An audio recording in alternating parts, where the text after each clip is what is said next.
Craig, starting with a look at today's lineup, you have Smot Taylor batting ninth. Obviously, he's been one of your hotter hitters. What was the thinking behind that today?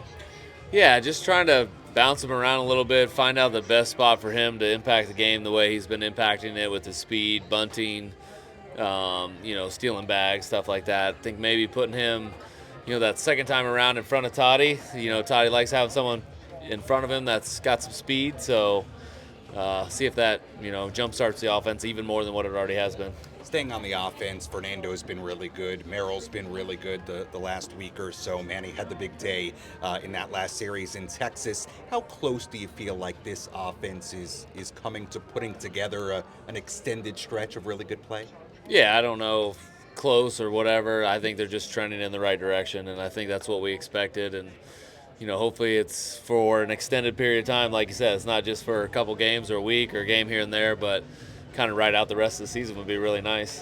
Michael King, his last four starts or so, it's been a little bit more up and down than I'm sure he would like. What are you seeing from Michael right now? Yeah, he's definitely hasn't been his sharpest the last few times out.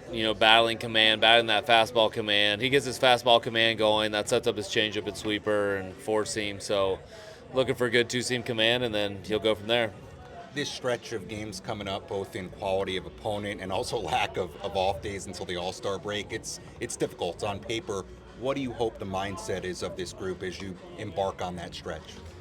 Yeah, I just, one is like if we were 10 years old and we had this opportunity, we'd be excited about it. Yeah. We get to play this many games in a row and get to play every day, and you get to play the best teams in the world. And we consider ourselves one of those teams, one of the teams competing for the National League. So just a great opportunity at the end of June and beginning of July, go to the All-Star break and, play some big league ball against some good teams. Craig, could you please give me your analysis of the first half of the season? Well, first half of the season, I'd say we got off to a really good start. We hit a little bit of lull in May, and now we've kind of started to rebound a little bit here in June. So kind of a mixed bag. We've hung in there. We're right there in the hunt for the playoffs, and really looking forward to the second half. I think that's where we're going to hit our stride, and we're really going to, show who we really are. As a manager, how have you dealt with it to try and get your in sync? You haven't had many games where you're starting pitching, relieving, and the offense has all been in sync. Yeah, I think, this is kind of the way we play games in San Diego. They're all close. As long as I've been a player here, every game that we win is always a close game. Every game that we lose is a close game. There's very few laughers, I guess you could say. And that's just kind of what I've been accustomed to ever since I've been a Padre. And I think it's just the way of Petco Park and the way we do business around here. So it makes for exciting baseball. It's why we put a lot of fans in the seats. And they're a big part of us helping win those close games. How much of you've played a lot of lineups? How much of the analytics goes into how you figure out your lineups?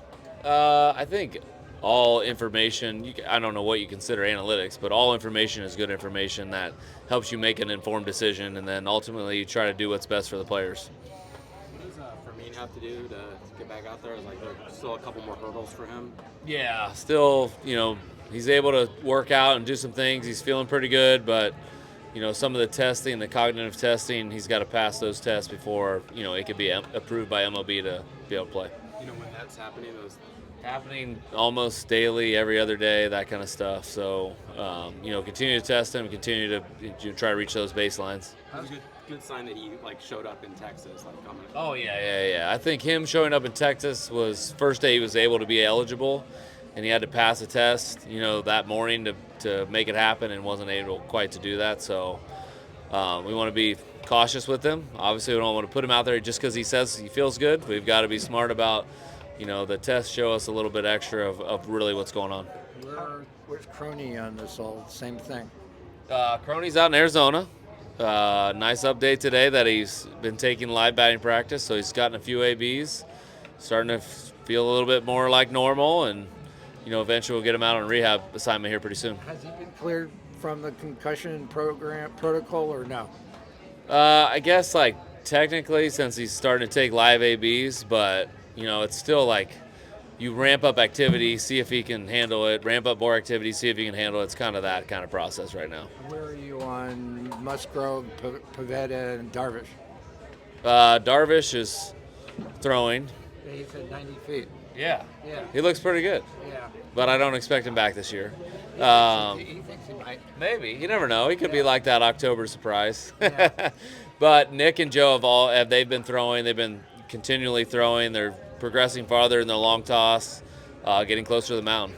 So No timetable. I imagine, right? no timetable whatsoever. Obviously, like you've seen it with a bunch of pitchers, they throw off flat ground a bunch, but it really matters once you get to the mound, and it really matters when you face live hitters and progress like innings wise. Well, the Diamondbacks just had two guys coming back from the same thing, and both had relapses.